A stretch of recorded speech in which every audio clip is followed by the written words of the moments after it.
Kenaikan harga dan kekurangan bekalan bahan mentah di pasaran sedikit sebanyak merencatkan pemulihan ekonomi selepas negara melangkah ke fasa peralihan endemik.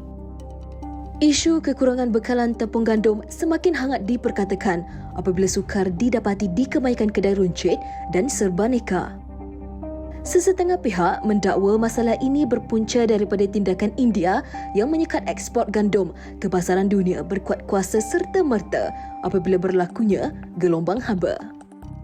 Cuaca panas terik yang berlaku telah mengganggu hasil tanaman sekaligus mempengaruhi harga tempatan kepada rekod paras tertinggi. Selain itu, rencatan rantaian bekalan gandum dunia akibat perang antara Rusia dan Ukraine turut memberi peluang kepada India untuk mengambil alih pasaran global. Namun, menurut Menteri Perdagangan Dalam Negeri dan Hal Ehwal Pengguna, Datuk Seri Alexander Nantan Linggi, kekurangan bekalan tepung gandum di pasaran adalah berpunca daripada permintaan tinggi terhadap jenama tertentu. Malaysia hanya mengimport 15% bekalan gandum dari India, Amerika Syarikat dan Ukraine, manakala selebihnya adalah dari Australia. Isu kekurangan tepung gandum ini tidak dilihat sebagai kritikal, namun pihaknya akan terus membuat pemantauan berterusan supaya bekalannya tidak terganggu.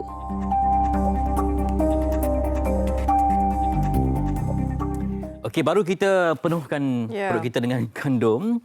Dan timbul pula isu yang harus kita bincangkan dengan ilmiah, apakah implikasi krisis gandum dunia kepada Malaysia? Oleh itu kita nak terus berbincangkan berkenaan isu ini. Pastinya para peniaga ataupun kita sendiri akan terkesan banyak dengan isu ini apabila laporan yang dilaporkan beberapa hari lalu katakan krisis Ukraine itu antara punca menyebabkan gandum itu akan sebab melihat kepada iklim ya untuk tanaman gandum ini dan juga mungkin pengeluar utama dunia melibatkan juga Rusia dan Ukraine dan bila dua ini berkrisis memberikan peluang kepada India, China, Kanada tapi tak mampu untuk menampung keperluan dunia. Kita nak bersama dengan penalisis ekonomi Putra Business School iaitu Dr. Ahmad Razban Abdul Latif untuk berbincang isu ini, implikasi krisis gandum ini kepada Malaysia. Assalamualaikum Dr. Assalamualaikum Dr. Waalaikumsalam warahmatullahi dan selamat Hari Raya. Selamat Hari Raya. Ya. Baik, kita berbincang berkenaan dengan ini krisis dunia, Doktor. Kan tadi kita pun dah bertanya juga beberapa pandangan peniaga, mereka kata memang sangat terkesan apatah lagi ini membabitkan kos hidup mereka juga dan juga mereka yang membabitkan pelanggan-pelanggan. Jadi mungkin Doktor boleh terangkan kepada kami sebenarnya bila dikatakan dunia akan berdepan dengan krisis makanan yang mungkin tidak pernah berlaku sebelum ini. Ya, sebenarnya apa yang berlaku pada ketika ini adalah disebabkan oleh yang bermula lebih awal lagi sebelum krisis Rusia-Ukraine iaitu pada akhir tahun lepas kita dapati bahawa apabila kebanyakan negara sudah mula berjaya mengatasi pandemik COVID-19 dan mula membuka sektor ekonomi, melaksanakan kembali perdagangan antara negara. Pada masa itu, banyak negara melaksanakan stimulasi ataupun dasar fiskal yang meletakkan kecairan banyak dalam pasaran bermakna ramai rakyat dan juga pihak industri mempunyai dana untuk berbelanja untuk memulihkan kembali ekonomi. Tetapi apabila berlaku banyak sangat permintaan pada itu menyebabkan gangguan rantai bekalan makanan secara global dan banyak permintaan dan kemudian ditambah dengan konflik Rusia-Ukraine menyebabkan bekalan terhad dan kemudian pula ditambah dengan faktor cuaca di India menyebabkan ianya semakin meruncing.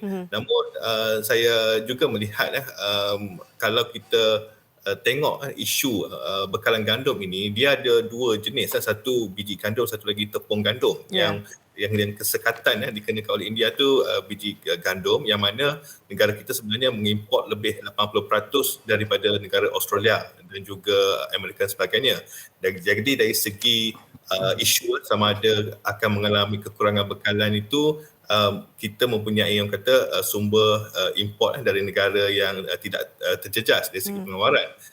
Namun kalau kita lihat peniaga kita pun sebenarnya dia bukan import biji gandum, kadang-kadang dia import gandum yang telah diproses dalam bentuk tepung gandum. Dan peniaga-peniaga yang mempunyai pengeluaran yang berkapasiti besar, mereka biasanya orang kata lock ataupun membeli secara pukal dan juga kontrak yang lama 2-3 bulan untuk memastikan bekalan itu dapat terjamin dengan harga yang telah ditetapkan. Oleh itu, bila kita cakap tentang krisis, kita tidak nafikan memang ianya akan berlarutan. United Nations ataupun PBB juga menjangkakan bahawa harga gandum akan meningkat hingga 40%. Namun kesan dia ni akan lebih ketara dalam beberapa bulan akan datang apabila simpanan ataupun bekalan gandum yang masih lagi dimiliki oleh peniaga industri kita sudah mula berkurangan dan terpaksa mereka membeli dengan harga lebih mahal selepas ini. Di situ saya lihat ianya akan lebih meruncing untuk beberapa bulan akan datang. Doktor, disebabkan kita ini melibatkan rantaian yang panjang ya, melibatkan import ekspor semua. Jadi, apakah terdapat sebarang plan jangka masa pendek dan panjang yang melibatkan mungkin kesatuan, kalau misalnya kata ASEAN ataupun hubungan baik kita dengan bahagian negara, mungkin akan berlaku seperti pertukaran ke, misalnya kalau India sekalipun menghentikan ekspor, mungkin ada alternatif yang lain. Mungkin pertukaran dengan minyak sawit ke, ataupun ada ruang kerjasama yang lain yang Doktor rasa perlu? Ya, memang kerjasama antara negara, lebih-lebih lagi negara kita pun sudah mula menantangi banyak perjanjian bebas perdagangan yang memungkinkan untuk kita melakukan satu perundingan atau kerjasama antara negara tertentu. Sebagai contoh, kita adalah negara pengeluar minyak sawit yang kedua terbesar di dunia, dan juga India pun sebenarnya adalah pengeluar gandum yang kedua terbesar di dunia, dan India memang memerlukan juga bekalan minyak sawit kerana ianya adalah juga sebahagian daripada makanan ruji mereka untuk memasak. Dan kita pun juga sebenarnya, walaupun orang ingat rakyat Malaysia ni makanan utama dia adalah nasi, tetapi makanan berasas gandum sudah orang kata mengatasi nasi sejak 5 tahun dulu. Maka mungkin kerjasama boleh dilakukan. India perlukan minyak sawit, kita perlukan gandum. Itu yang kita boleh tengok. Cuma saya sebut tadilah, pada masa sekarang negara pengekspor utama gandum ke negara kita adalah Australia.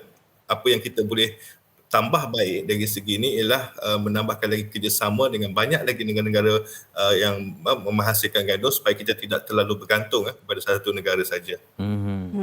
Bermaksud ada penerokaan dalam perhubungan yang lain ya, untuk memantapkan lagi rantaian dan ekosistem kita.